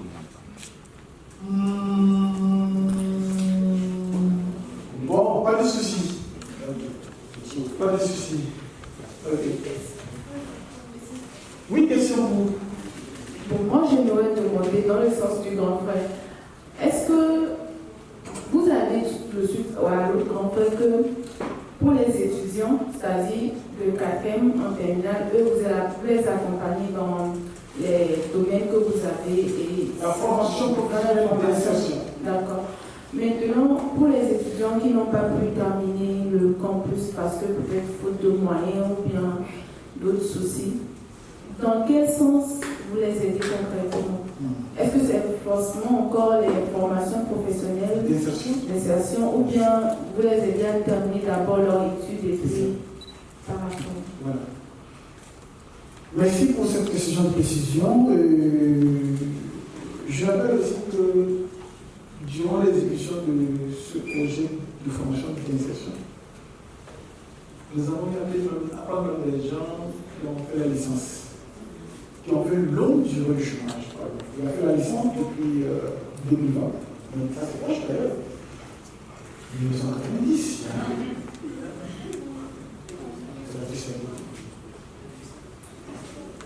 Oui. Et la personne est restée dans ce métier. Ah oui, donc écoute, bon, j'ai plus besoin de l'emploi salarié, mettez-moi dans un dispositif, et puis voilà, je m'engage. Ah, ces personnes sont là. Oui. Il y a un jeune qui a eu sa licence en économie environnementale, économie rurale et environnementale. Son métier, c'est le maraîchage. Économie rurale et environnementale. Et il s'est appliqué dans ce métier de maraîchage jusqu'à présent. Lorsqu'on est tombé sur lui, je dis, mais vous avez le métier, et puis quand vous voyez son espace de travail, je sens que vous allez voir qu'il y a une différence. Mais lui, il a besoin de soutien. On l'invite, il va suivre la formation dans un centre agréé, qui lui donnera beaucoup de compétences pour développer davantage son activité. Mais c'est dans ce métier qu'il ne sait plus, il s'est engagé. Il a fondé une famille, il vit ce métier avec son enfant et sa famille. Oui. Donc, quelle que soit la situation dans laquelle vous êtes, il y aura forcément une discussion pour voir si vraiment vous êtes engagé en vous accompagnant. De toute façon, on va définir votre objectif, on va définir donc votre orientation et on suivra plutôt votre orientation. C'est vous qui êtes le leader dans notre accompagnement. Vous êtes le leader. C'est vrai? C'est pas encore le point de vue.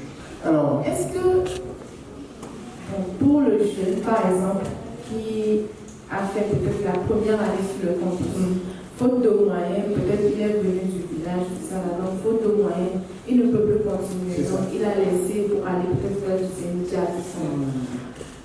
C'est-à-dire, est-ce que vous l'accompagnez en l'inscrivant de nouveau financièrement, tout ça là, et après tout, il y aura les stages qui vont suivre. Ok, d'accord, je ne pensais pas de cet accompagnement-là. Vraiment, à le ramener donc sur les bancs d'études. Oui, je comprends maintenant. Bon, pour le moment, l'AMP ne dispose pas d'encore des moyens pour payer la formation aux étudiants. Ça, il faut que je sois honnête, nous n'avons pas encore les moyens. Ok, mais nous avons plutôt les moyens pour accompagner dans le choix des métiers. Alors, si par manque de moyens il a rapproché, on lui proposera une méthode d'insertion. Soit déjà avec le niveau bas, il a la capacité d'intégrer une entreprise. Ok. Alors, on peut lui payer une formation métier. On peut lui payer une formation métier sur par exemple le programme professionnel d'insertion. Et après, maintenant, il intègre une entreprise, soit en salarié, soit en création d'entreprise. C'est bon? Voilà. Mais ramener carrément à l'université, pour l'instant, pas encore. Mais c'est en cours. Ça vient là. Pour le moment, pas encore. Alors, ma question est celle-ci. Je m'intègre dans le programme de N2. Oui. Et grâce à Dieu, j'ai pu obtenir le stage. Mais de base, j'avais un projet professionnel, personnel qui est entrepreneurial. Maintenant, faut-il virer ou bien se positionner sur le côté entrepreneurial pour obtenir le stage et aller travailler et avoir des compétences et après revenir pour pouvoir continuer son projet entrepreneurial? Je veux savoir comment on peut se positionner dans ce cas. C'est ça. Tout doit être inclus dans votre projet professionnel. Tout dépend de votre décision, de votre choix. Vous déciderez d'aller vite en entrepreneuriat, c'est ce que vous avez prévu. Mais aussi, si on analyse le parcours de ce chemin, on voit que non, ce chemin, celui d'embûche, le conseiller devrait vous orienter d'aller d'abord en stage, acquérir des connaissances et se lancer dans l'entrepreneuriat. Parce que le parcours entrepreneurial aussi demande beaucoup de connaissances, surtout du métier, du secteur, c'est très important. Et cette connaissance, vous ne pouvez l'acquérir à travers un parcours d'emploi ou un parcours de stage qui vous permettra vraiment de maîtriser votre métier, de maîtriser votre secteur avant de vous engager à l'aventure entrepreneuriale. C'est une aventure parce que c'est un parcours qui est beaucoup semé d'embûches. Il faut être résistant, il faut être résilient, il faut être fort d'esprit. C'est vrai? Voilà. Ok, merci. Moi, c'est Jacob Malo Rafim. Je suis apprendre l'informatique, je suis en troisième année à IPD. Bon, par rapport au stage, j'aimerais plus avoir d'éclaircissement. Parce qu'en troisième année, par exemple, dans notre école, il va falloir faire le stage pour pouvoir soutenir après. Donc, j'aimerais savoir si l'AMP gère ce point aussi, vu que vous avez aussi dit que par rapport au stage, les stages sont. Et bon, les entreprises, ils privilégient la disponibilité. Bon, vu que le stage c'est sur un temps donné, est-ce que l'AMP gère ceci? A priori, oui. Parce que quand on dit un conseiller accompagnateur, il doit vous accompagner sur tous vos besoins. Mais quand je dis besoins, surtout besoins professionnels. Vos besoins, parce que là, on va déborder un peu. Vos besoins du parcours professionnel. Ça, c'est clair. Le conseil n'est pas obligé de vous accompagner ou bien de vous positionner sur le programme AIDS, puisqu'il s'agit d'un stage de mémoire. C'est bien ça. Alors, on peut vous accompagner à vous aider dans comment aller dans ce que nous allons faire. Comment négocier un stage, tout simplement. D'accord? Nous allons le faire tout à l'heure. C'est le moment de vous. D'accord? C'est bien. Ma question est de savoir quels sont les secteurs d'activité les plus pris en charge dans la recherche d'emploi. Ce n'est pas l'AMP qui va définir le secteur d'activité porteur, le secteur d'activité porteur, je l'ai dit, oui. C'est l'écosystème qui présente ces opportunités. Actuellement, comme vous dites bien, vous êtes étudiant en management de projet, c'est bien ça? Voilà. À la sortie, quels sont les secteurs que tu vas passer? Quels sont les secteurs dans lesquels tu vas pouvoir travailler? Dans les entreprises. En tant que gestionnaire de projet. Voilà. Voilà. Chef de les projets d'innovation. C'est quoi le projet? C'est quoi un projet d'innovation?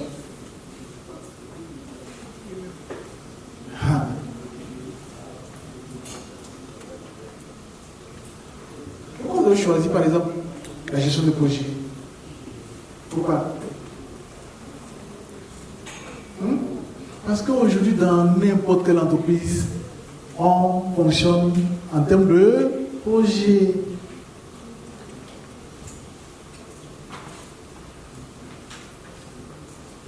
Ça, c'est quoi? Ce que nous sommes en train de dérouler ici, c'est quoi? L'INIA, c'est quoi? C'est un programme, c'est un projet. C'est un projet. Et on positionne quelqu'un sur ce projet-là qui va le gérer. Le gérer, ça veut dire qu'il ne va pas travailler seul, mais il doit faire quoi? La planification. Il doit voir qu'est-ce qu'il faut faire, quels sont les éléments, quelles sont les différentes activités qu'on doit mener, qu'on doit conduire dans ce projet, sur ce programme. C'est ce que tu as décidé d'apprendre pour travailler dans une entreprise. Là encore, c'est encore général. Je peux décider de ne travailler que sur des projets agricoles, sur des projets d'hydraulique villageois, sur des projets d'industrialisation, sur des projets de commerce, sur des projets. Je me précise, je me spécialise. Est-ce que vous voyez? Quand on parle de projet agricole, d'après toi, le nom c'est l'EDENA. D'accord? Le refus, ça veut dire que tu maîtrises très bien le système agricole, la pluviométrie. Voilà des éléments qui rentrent en jeu dans la connaissance du métier du secteur agricole sur lequel tu te positionnes comme gestionnaire. Il y a des projets éducatifs et ça, c'est un projet éducatif. C'est un projet éducatif. Il faut comprendre le système éducatif et connaître les outils de gestion de projet et être le meilleur candidat à ce projet. Donc, tu es en train d'apprendre comment gérer le projet de façon générale, mais après, tu peux te spécialiser sur des secteurs dans lesquels tu te sens engagé. Tu te sens engagé. Tu peux te sentir engagé dans le secteur éducatif, dans le secteur agricole, dans le secteur industriel, Et maintenant, tu utilises les outils de gestion pour appliquer. Voilà comment tu vas définir ton parcours. C'est clair? C'est cool? Très bien.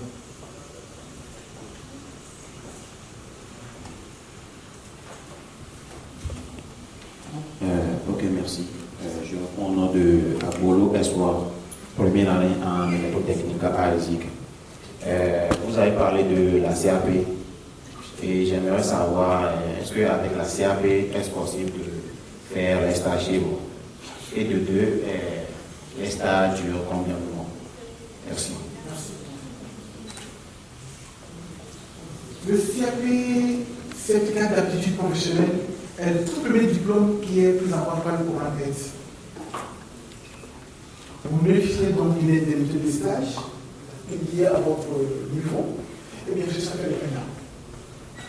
Ça fait le 1 an. 12 mois, 6 mois renouvelables une seule fois. Et l'objectif, après votre obtention du CAP, vous devez aller travailler dans une entreprise pour pouvoir développer les compétences. Et les compétences qui devraient vous servir maintenant de faciliter votre insertion, soit en emploi salarié, soit en emploi indépendant. L'emploi indépendant, c'est la création d'entreprise. C'est clair? C'est bon? Voilà. Oui. Si au cours de votre parcours au niveau de ANPE et on vous attache un conseiller après votre stage, est-ce que ce conseiller peut, si vous voulez que ce conseiller soit votre mentor, est-ce que c'est possible? C'est son rôle. À moins que c'est vous qui prenez la distance. C'est son rôle. D'être dans votre accompagnement tout au long de votre parcours. Tout au long. Absolument. C'est son rôle. Parce que là aussi, il faudrait qu'il ne faille pas à sa mission. La responsabilité est de deux côtés. Aussi bien que lui que toi. Soit toi, tu as failli à ton rôle, ton devoir. Ou bien c'est lui qui a failli. Et là, on peut mettre alors une distanciation. Si on entend le même, il est là pour nous accompagner tout au long de notre temps. J'aimerais savoir si le stage est permis au stylisme. Bien sûr, pourquoi pas? Bien sûr. Bien sûr. De toute façon, présentez votre projet. À l'ANPE, lorsque vous avez la chance de rencontrer les conseillers, présentez votre projet. Et pour conseiller peut vous accompagner. C'est clair? Voilà. Et quels sont les diplômes que vous recherchez dans ce parcours?